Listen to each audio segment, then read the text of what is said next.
رسوله الكريم. أما بعد فأعوذ بالله السميع العليم من الشيطان الرجيم.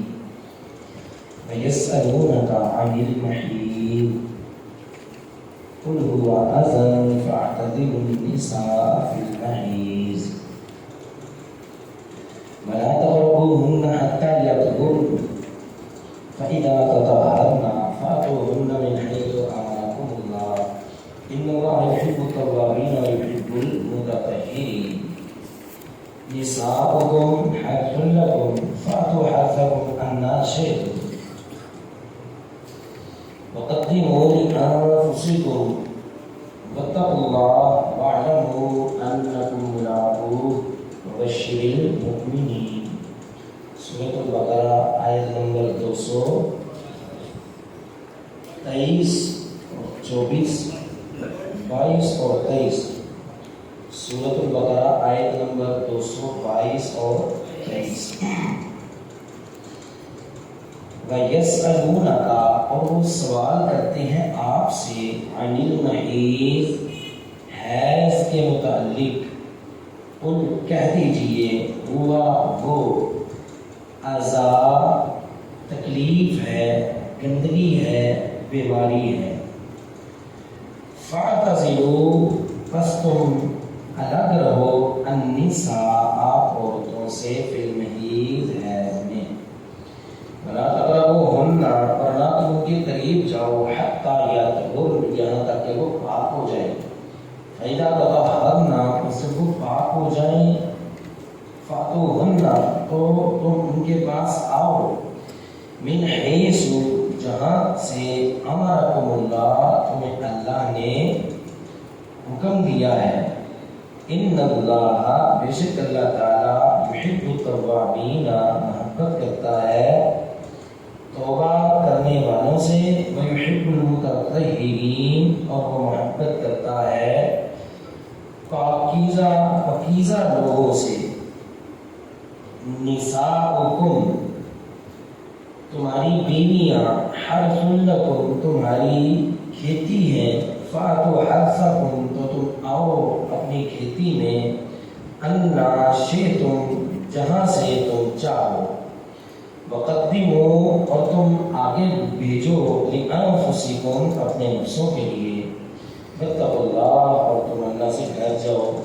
واعلموا اور تم جان لو انکم بے شک تم ملاقوہ ہو اسی سے ملنے والے ہو. وبشر المؤمنین اور خوشخبری ہے ایمان والوں کے لیے. دہرالیں وَيَسْأَلُونَكَ اور وہ سوال کرتے ہیں آپ سے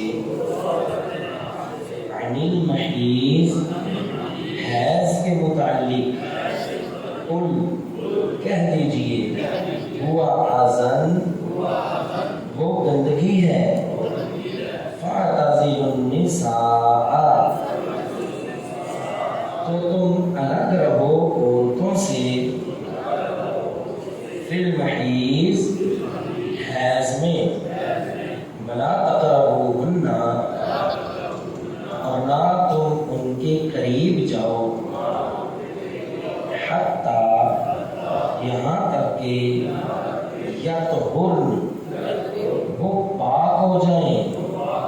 فإذا پس جب تطہرن وہ پاک ہو جائیں فأتوہن تو تم ان کے پاس آؤ من حیث جہاں سے امرکم اللہ اللہ نے تمہیں حکم دیا ہے.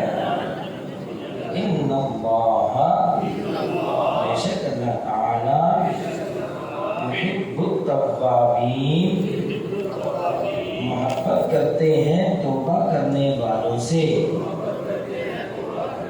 ویحب اور وہ محبت کرتا ہے المتطہرین پاکیزہ لوگوں سے. نساؤکم تمہاری بیویاں حرث لکم تمہاری کھیتی ہیں. فاتوا حرثکم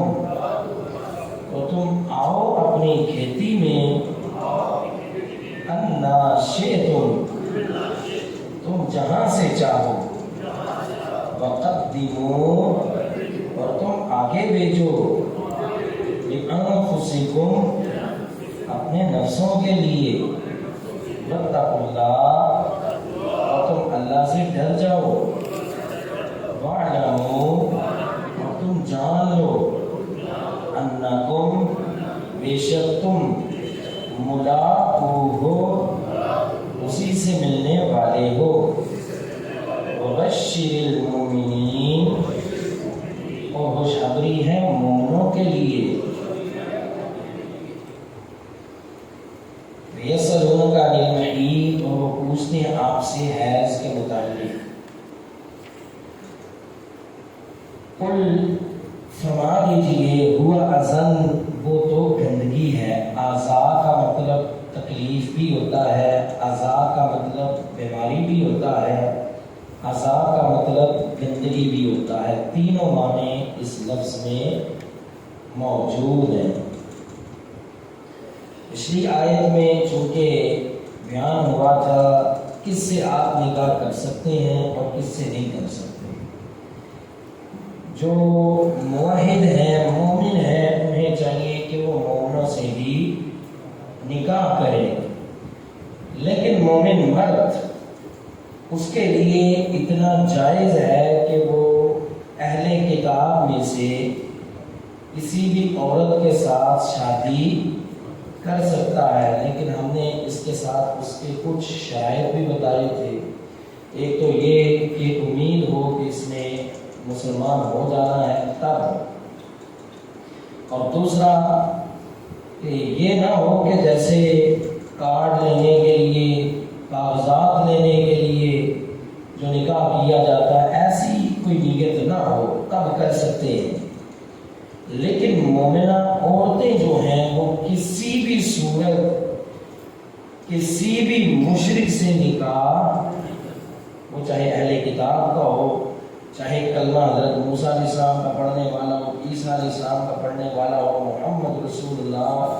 صلی اللہ علیہ وسلم کا کلمہ ہی کیوں نہ پڑھنے والا ہو جو کلمہ پڑھنے کے بعد شرک کرے گا جو اللہ تعالیٰ کے اختیارات مخلوق میں مانے گا جو کہے گا اللہ بھی داتا مخلوق بھی داتا اللہ بھی عالم الغیب ہے مخلوق اور ہمارے اولیاء بھی عالم الغیب ہے ایسا بندہ اس کے شرک میں شک کی کوئی نہیں معاہدہ عورت ایسے شرک کرنے والے سے شادی کر سکتی نہیں یہاں پہ مزید شادی کے بعد کے کچھ مسائل جو بیان کیے گئے ہیں فرمایا یسألونک عن المحیض آپ سے پوچھتے ہیں حیض کے متعلق حیض کا معنی ہوتا ہے بہنا بہنے والا جو خون ہے ایک ہے حیض وہ جو خون ہر مہینے میں عادت کے مطابق آتا ہے اسے حیض کہتے ہیں جو خون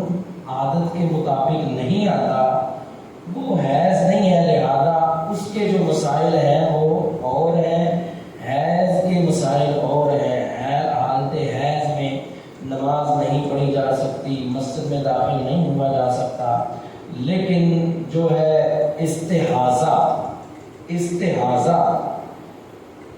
استحاضہ کا جو خون ہے اس حالت میں نماز بھی پڑھی جا سکتی ہے اور مسجد میں بھی آیا جا سکتا ہے لیکن اس کے مزید کچھ مسائل ہیں کہ ہر نماز کے لیے وضو کرنا کپڑے چینج کرنا وہ لمبی تفصیل ہے پھر آئے تو انشاءاللہ ذکر کریں گے بہرحال یہاں پہ ذکر ہے حیض کا وہ خون جو عادت کے مطابق آتا ہے ہر ماہ فرما دیجیے ہوا اذن وہ گندگی ہے اس میں سب کا اتفاق ہے کہ وہ خون جو ہے گندا ہے اذن کا دوسرا معنی یہ بھی ہو سکتا ہے بیماری یا کمزوری یا تکلیف کیونکہ ان ایام میں خواتین تکلیف میں اور کمزوری میں رہتی ہیں فرمایا کہ فاعتزلوا النساء فی المحیض تم عورتوں سے الگ رہو حیض میں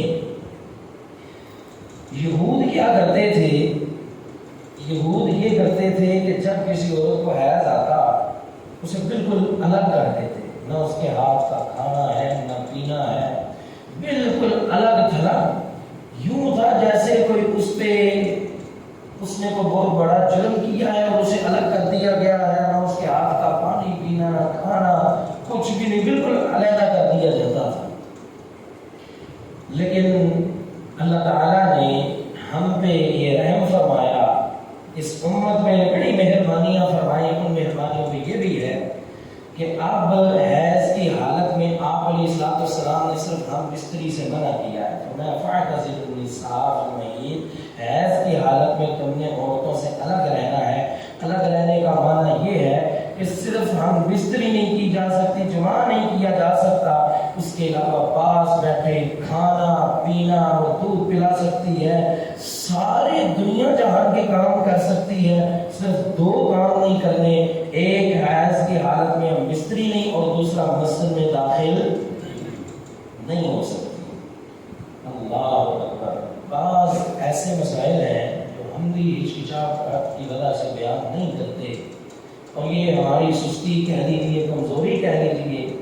یوں تو چار بندے بیٹھ جائیں نا، یقین جانے ایسی ایسی باتیں کرتے ہیں کہ کانوں کو بندہ ہاتھ لگائے۔ لیکن المیہ یہ ہے کہ جب شریعت کے مطابق کوئی ایسے مسائل بیان کیے جائیں نا، لوگ کیا کہتے ہیں، مولوی صاحب کتنے گندے ہیں، مسجد میں بیٹھ کے کیا مسئلے چھیڑ کے بیٹھے ہوئے تھے۔ اور اب یہ حالت ہو چکی ہے، علماء نے یہ مسائل بیان کرنے چھوڑ دیے ہیں۔ اب لوگ ان معاملات میں اس قدر جہالت کا شکار ہو چکے ہیں کہ ان کو پتہ ہی نہیں ہوتا، باقی جتنی مرضی بری باتیں کر لیں گے لیکن ایسے مسائل جو ہیں وہ بھی پوچھنے کا وارا نہیں کرتے کہ پتہ نہیں مولوی صاحب بھی کیا کہیں گے۔ بھائی تو اس طرح کے مسائل کی ضرورت پڑے تو ضرور علماء سے رابطہ کریں اور ایسے مسائل پوچھیں۔ ان اللہ لا یستحی من الحق، اللہ تعالیٰ کبھی بھی حق بیان کرنے سے شرماتا نہیں ہے، اور جو حق ہے وہ حق بیان کرنے سے ہمیں بھی نہیں ہچکچانا چاہیے، ہمیں بھی نہیں شرمانا چاہیے، حق ضرور بیان کرے۔ اور میں فاعتزلوا النساء فی المحیض، عورتوں سے حیض کی حالت میں جدا رہنا ہے، الگ رہنا ہے۔ کچھ عرصہ پہلے ہمیں کال آئی، ایک صاحب پوچھ رہے تھے، مولوی صاحب معاملہ یہ ہے کہ حیض کی حالت میں ہم اپنی بیوی کے پاس چلے گئے ہیں، اور یہ نئی بات نہیں بلکہ عرصہ ہو گیا ہے، ہم جا رہے ہیں، ہمیں آج تک کسی نے کوئی بتایا ہی نہیں تھا یہ مسئلہ، نہ ہمیں پتا تھا۔ اب کسی عام بندے سے سنا کہ یار یہ نہیں جانا چاہیے بیوی کے پاس، جمعہ نہیں کرنا چاہیے، تو مولوی صاحب اب کیا کریں؟ اللہ اکبر، مہربان ہوئے، یہ وہ مسائل تھے جو لازمی شادی سے پہلے یہ پوچھنے چاہیے تھے، یہ سیکھنے چاہیے تھے۔ اب شریعت کیا کہتی ہے؟ آپ علیہ السلام نے فرمایا جو حیض کی حالت میں بندہ اپنی بیوی کے پاس چلا جائے، اب یہ اتنا بڑا گناہ ہے، فرمایا جو بندہ چلا گیا اسے چاہیے کہ اب 1 دینار یا نصف دینار صدقہ کرے۔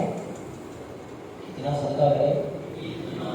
1 دینار یا نصف دینار صدقہ کرے۔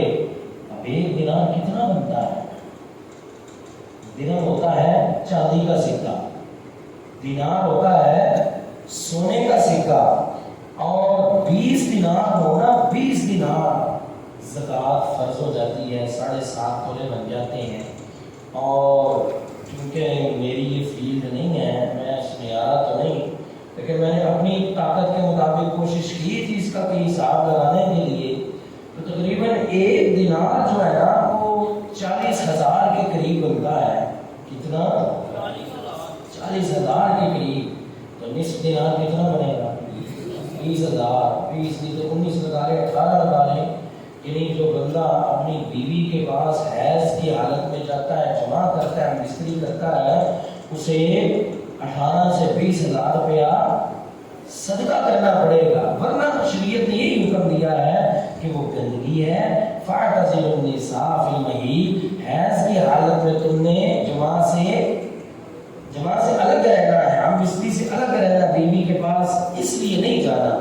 بلا تقربوہن، ہاں یہ بات یاد رہے کہ حیض کی حالت میں باقی بیوی کے پاس بیٹھا جا سکتا ہے، بوسو کنار ہو سکتا ہے، صرف ہم بستری نہیں کرنی۔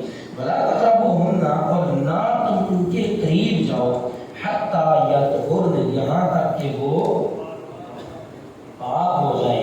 فَإِذَا تَطَهَّرْنَ پس جب وہ پاک ہو جائے فَأْتُوهُنَّ تم آؤ ان کے پاس مِنْ حَيْثُ أَمَرَكُمُ اللَّهُ جہاں سے اللہ نے تمہیں حکم دیا ہے. فَإِذَا تَطَهَّرْنَ پس جب وہ پاک ہو جائیں. اب اس پاک ہونے کا معنی کیا ہے؟ آج لوگوں سے یہ بھی مسئلہ سنا کیا جی وہ حیض کے دن تھے، 4 دن تھے، 3 دن تھے، 5 دن تھے، جتنے بھی عادت کے مطابق آتے تھے وہ آئے ختم ہو گئے، بیوی نے غسل نہیں کیا، وہ اسی حالت میں بیوی کے پاس چلے گئے، ہم بستری کر لیں. تو یہ بھی جو ہے بہتر نہیں بلکہ ہے فَإِذَا تَطَهَّرْنَ پس جب وہ پاک ہو جائے. اور تطہرنا کا جو اکثر محدثین نے اکثر مفسرین نے معنی کیا وہ یہ ہے فَإِذَا تَطَهَّرْنَ پس جب وہ غسل کر لیں. فَإِذَا تَطَهَّرْنَ کا معنی کیا ہے؟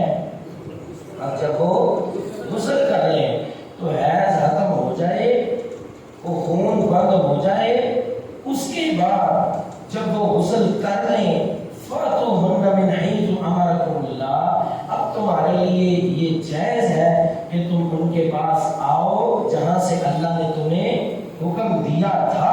پہلے اللہ نے حکم دیا تھا ان کی شرعگاہ کو تمہارے لیے حلال کیا، لیکن حیض کی حالت میں اسی نے روک دیا، منع کر دیا. فرمایا کہ اب وہ پاک ہو چکی ہیں، اب پھر تم آؤ جہاں سے اللہ نے تمہیں حکم دیا. ان اللہ یحب التوابین بے شک اللہ تعالیٰ توبہ کرنے والوں سے بڑی. کیا مطلب یہ ہے کہ جس سے پہلے غلطی ہو گئی، پتہ نہیں تھا، انجانے یا جاننے میں جیسے کیسے بھی غلطی ہو گئی، اب اللہ تعالیٰ سے توبہ کرو، فوراً معافی مانگو. اور اگر تم معافی مانگتے ہو اللہ تعالیٰ تم سے محبت کریں گے، اور اگر معافی نہیں مانگتے یہی کام جاری رکھتے ہو تو پھر اللہ تعالیٰ تم سے محبت نہیں کریں گے. تو میں یحب المتطہرین اور اللہ تعالیٰ محبت کرتے ہیں پاک لوگوں سے. اللہ تعالیٰ کو پاکی ہی پسند ہے. ان اللہ طیب اللہ تعالیٰ طیب ہے، پاک ہے. اللہ تعالیٰ کو پاکی ہی پسند ہے. اور حیض چونکہ گندگی ہے، اس حالت میں اگر کوئی شخص اپنی بیوی کے پاس جائے گا تو یہ پھر کون سا صاف کام رہے گا. تو اللہ تعالیٰ کو گندا کام پسند نہیں بلکہ وہ یحب المتطہرین وہ پسند کرتا ہے پاکیزہ لوگوں. نساؤکم حرث لکم فرمایا کہ عورتیں تمہاری بیویاں تمہاری کھیتی ہیں. کھیتی کیا ہوتی ہے؟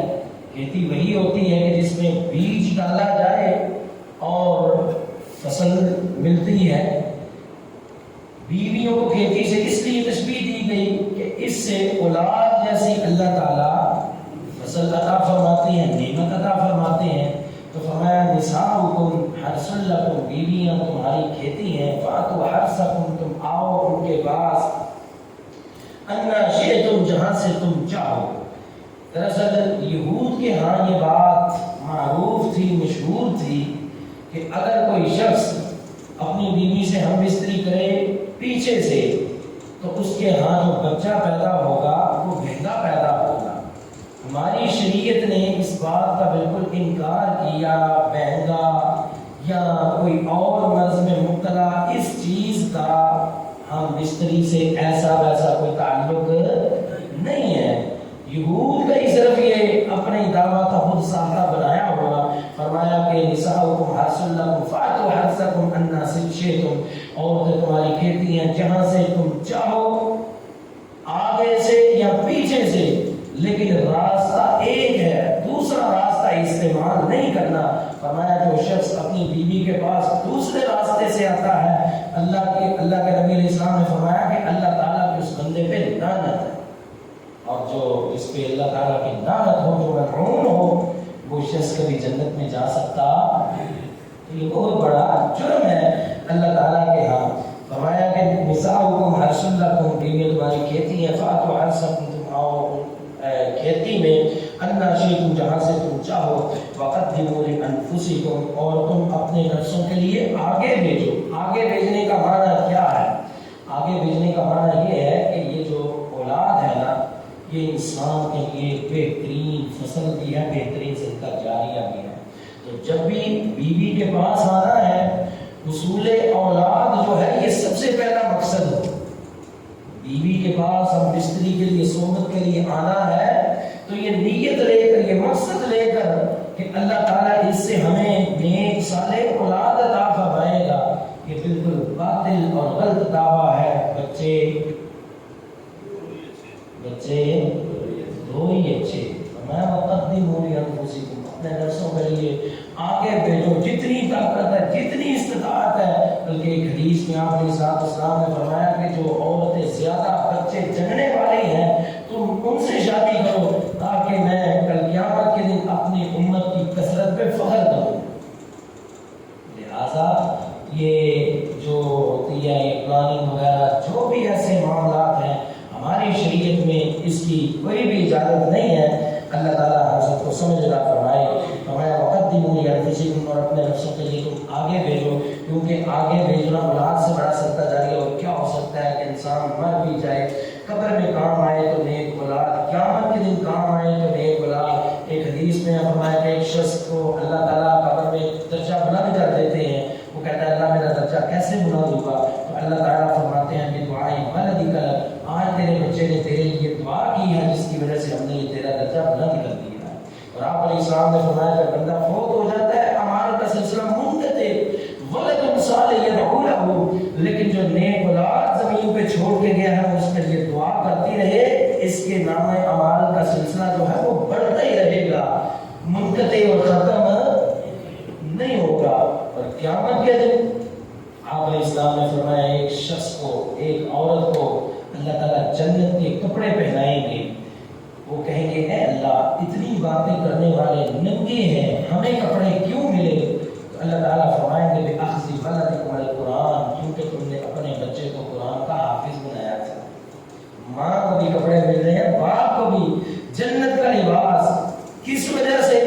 ان بچوں کی وجہ سے. قدموا لانفسکم، اپنے نفسوں کے لیے آگے بھیجو. ان کو حصول نیک اولاد یہ تمہارا مقصد ہونا چاہیے. اور جس کو بھائی جنت کے کپڑے پہلے مل گئے وہ کیا کپڑے لے کر جہنم میں جائے گا؟ ادھر جائے گا، جنت میں جائے گا. مانا کہ وہیں پہ موڑ لگ چکی ہے کہ اس کے والدین کو بھی حافظ قرآن کی وجہ سے جنت، حفظ قرآن کی وجہ سے جنت مل رہی ہے. فرمایا کہ واتقوا اللہ، اور تم اللہ تعالیٰ سے ڈرتے رہو. واعلموا انکم ملاقوہ، اور تم جان لو کہ بے شک تم اسی اللہ کے ساتھ. کیا مطلب یہ ہے کہ جب میاں بیوی خلوت میں ہوتے ہیں، اگر خاوند زیادتی کرے یا عورت زیادتی کرے کون ہے فیصلہ کرنے والا؟ تیسرا بندہ تو وہاں پہ ہے کوئی نہیں، چوتھا بندہ یا کوئی اور چیز تو ہے کوئی نہیں. تو فرمایا کہ تو کوئی دعا نہیں ہے نا، اللہ سے تو ملنا ہے نا. تو اللہ تعالیٰ کا ڈر اور خوف دل میں رکھنا اور کوئی ایسی حرکت نہ کرنا جس سے شریعت نے تمہیں روکا ہے، منع کیا ہے. مطلب حیض کی حالت میں بیویوں کے پاس جانا یا دوسرے راستے سے صحبت کرنا، اور میں ایسا کوئی کام نہ کرنا. وَاعْلَمُوا أَنَّكُمْ مُلَاقُوهُ، جان لو تم اسی سے ملنے والے ہو. وَبَشِّرِ الْمُؤْمِنِينَ، ہاں اس سے جو ملیں گے، جو اس کی بات مانیں گے، جو مومن ہوں گے، ہر اس کا کہا مانیں گے، ان کے لیے خوشخبری ہوگی، اور یقیناً یہ خوشخبری جنت کی ہوگی. اللہ ہم سب کے نصیب میں فرمائے. یسألونک عن المحیض، اور وہ پوچھتے ہیں آپ سے حیض کے متعلق. کہہ دیجیے ہوا اصل ہو تو گندگی ہے، بیماری ہے اور تکلیف ہے. فاعتزلوا، بس تم الگ رہو، النساء، عورتوں سے بالمحیض حیض کی حالت میں. ولا تقربوهن، اور نہ تم ان کے قریب جاؤ، حتی یطہرن، یہاں تک کہ وہ پاک ہو جائیں. فإذا تطہرن، پس جب وہ پاک ہو جائیں، مطلب غسل کر لیں، فاتوهن، بس تم آؤ ان کے پاس، من حیث امرکم اللہ، جہاں سے اللہ نے تمہیں حکم دیا. ان اللہ یحب التوابین، بے شک اللہ تعالیٰ محبت کرتے ہیں توبہ کرنے والوں سے. ویحب المتطہرین، اور محبت کرتے ہیں پاک لوگوں سے. نساؤکم، تمہاری بیویاں، حرث لکم، تمہاری کھیتی ہیں. فاتوا، بس تم آؤ، حرثکم، اپنی کھیتی میں، انا شئتم، تم جہاں سے چاہو. وقدموا، اور تم آگے بھیجو، لانفسکم، اپنے نفسوں کے لیے. واتقوا اللہ، اور تم اللہ تعالیٰ سے ڈر جاؤ. واعلموا، اور تم جان لو، انکم، بے شک تم ملاقوہ، اسی سے ملنے والے ہو. بشر المؤمنین، اور خوشخبری ہے مومنوں کے لیے. الحمدللہ رب العالمین، والصلاۃ والسلام علی رسول اللہ. الأنبياء والمرسلين اللهم صل على محمد وعلى آل محمد وبارك وسلم وسلم عليه.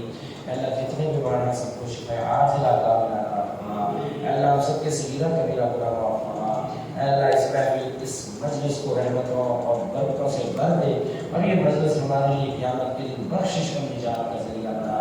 اے ہمارے والد جو بے اولاد ہیں نیک صالح اولاد عطا فرما. جو پریشان ہیں سب کی پریشانیاں دور فرما. اللہ رحمت کی بارش نازل فرما. ربنا تقبل منا انك انت السميع العليم وتب علينا انك انت التواب الرحيم. وصلى الله